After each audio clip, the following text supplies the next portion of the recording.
ஆதிமங்களக்காரனே துதி தங்கிய பூரணனே நரர் வாழவின் தோரந்தோர் ஏழையாய் பிறந்த வன்மையை தாரணனே ஆதிமங்களக்காரனே துதி தங்கிய பூரணனே நரர் வாழவின் தோரந்தோர் ஏழையாய் பிறந்த வன்மையை தாரணனே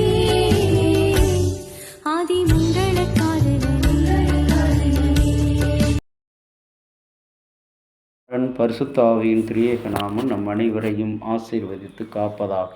ஆமேன்.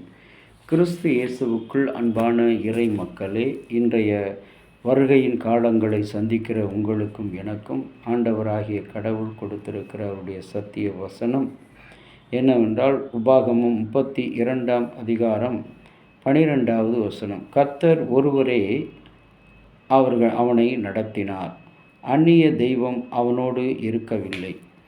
கிறிஸ்துவுக்குள் அன்பான இறை மக்களே, இன்றைக்கு உலகத்தில் இருக்கிற எல்லா மக்களையும் வழிநடத்த ஒரு மனிதர் தேவை. ஒரு மாணவனை வழிநடத்த ஆசிரியர் தேவை, வியாதியஸ்தரை வழிநடத்த மருத்துவர் தேவை, மன அழுத்தம் உள்ளவர்களை வழிநடத்த ஆலோசனை கொடுக்கிற கவுன்சிலர் தேவை.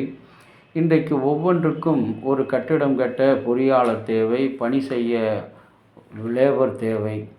இப்படி ஒவ்வொன்றுக்கும் ஒவ்வொரு தேவை இருக்கும் பொழுது ஆண்டவராகிய கடவுள் சொல்கிறார், கர்த்தர் ஒருவரே அவனை நடத்தினார். யாரை? இஸ்ரவேலின் மக்களை வழிநடத்த மோசேயை அழைத்த ஆண்டவர் கடவுள்தான் அவர்களுடைய ஆபத்துகளில் நடத்தினார். ஒரு சமயம் யாத்திராகமம் 15ஆம் அதிகாரம் பார்க்கும்போது, இஸ்ரவேல் மக்கள் கடந்து வரும்போது பாலைவனம் தாகமாக இருக்கிறது, தண்ணீர் இல்லை. அங்கே ஒரே ஒரு இடத்துல நீர் சுனை உள்ளது. ஆனால் அந்த நீர் சுனையும் கசப்பாக இருக்கிறது. அப்பொழுது முறுமுறுக்கிறார்கள்.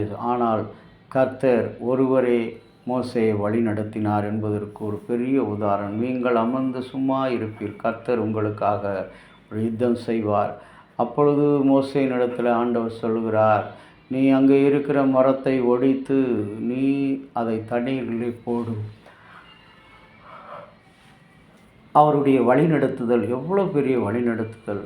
அநேக நேரங்களில் நம்மையும் கூட வழிநடத்துவேன் என்று சொல்கிற மக்கள்கள், தலைவர்கள், அரசியல்வாதிகள், நடிகர்கள், இவர்களை நம்பி ஓடுகிறோம். அவர்களுடைய ஆலோசனை வழிநடத்துதல் எல்லாம் நம்மை பாவத்துக்கும் ஆபத்துகளுக்கும் வியாதிகளுக்கும் கொண்டு செல்வது தான் உண்மை.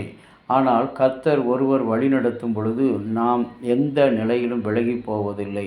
அன்புக்குரிய இறை மக்களே, ஒரு குழந்தையை பெற்றோர் வழிநடத்தும் பொழுது அந்த குழந்தை தன்னுடைய அறிவிலும் ஆற்றலிலும் திறமையிலும் பாதுகாப்பிலும் ஐஸ்வர்யத்திலும் மிக அழகாக அது பாதுகாக்கப்படும். இன்றைக்கும் கூட உலக நடுநிலை நாள் என்று அழைக்கப்படுகிற இந்த நாளில் நடுநிலையான 14 வயதில் குழந்தைகளை வழிநடத்தும் பொழுது பெற்றோர்களாகிய நாம் தவறி விடுகிறோம். பிள்ளையினுடைய ஆசையை நிறைவேற்றுகளாக அதை விரும்புகிறதை வாங்கி கொடுக்கிறோம். அது வேண்டும் என்கிறதை நாம் எவ்வளவு கடன்பட்டாவது வாங்கி, இதனால் பிள்ளைகளுக்கு கஷ்டம் என்ன என்பது புரியவில்லை.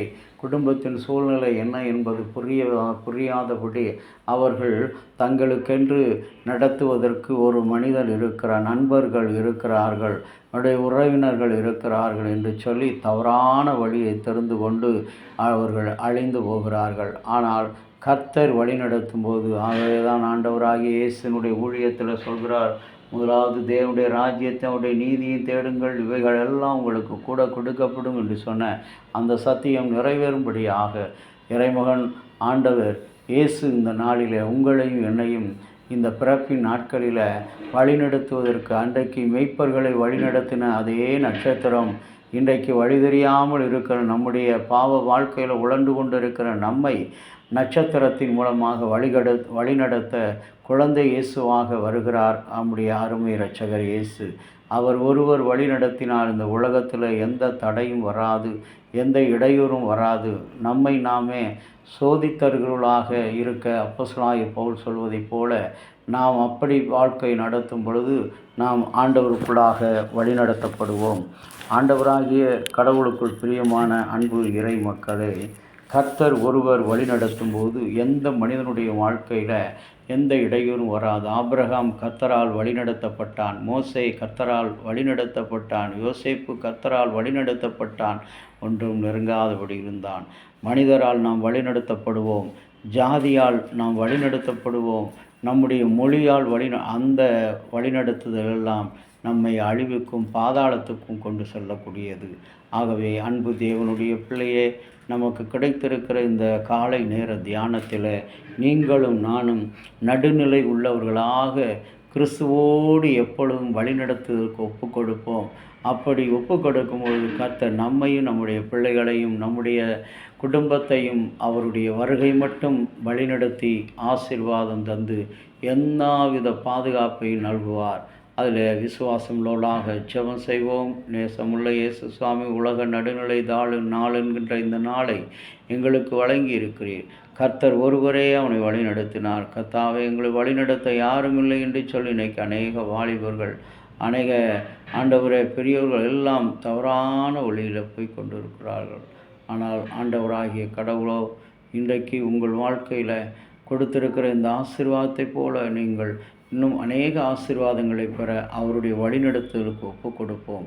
கர்த்தருடைய வழிநடத்தல் எப்பொழுதும் நெருக்கம் உள்ளது தான். அது முள்ளான பாதை தான், இடுக்கமான பாதை தான். அதில் நீ பொறுமையோடு கடந்து சென்றால், காத்திருந்து கடந்து சென்றால் பெரிய ஆசீர்வாதத்தை பெறுவாய். ஆண்டவரை நோக்கி செபிக்கலாம். அன்புள்ள ஆண்டவர், இந்த நாளில் நமக்கு கொடுத்த இந்த ஆசீர்வாதத்தின்படி ஆண்டவரை நாங்கள் தொடர்ந்து உமக்குள்ளாக ஜீவிக்க எங்களுக்கு துணை புரிந்தருளும். இறைமகன் இயேசுவின் நாமத்தில் வேண்டுகிறோம் நல்ல பிதாவே, ஆமென்.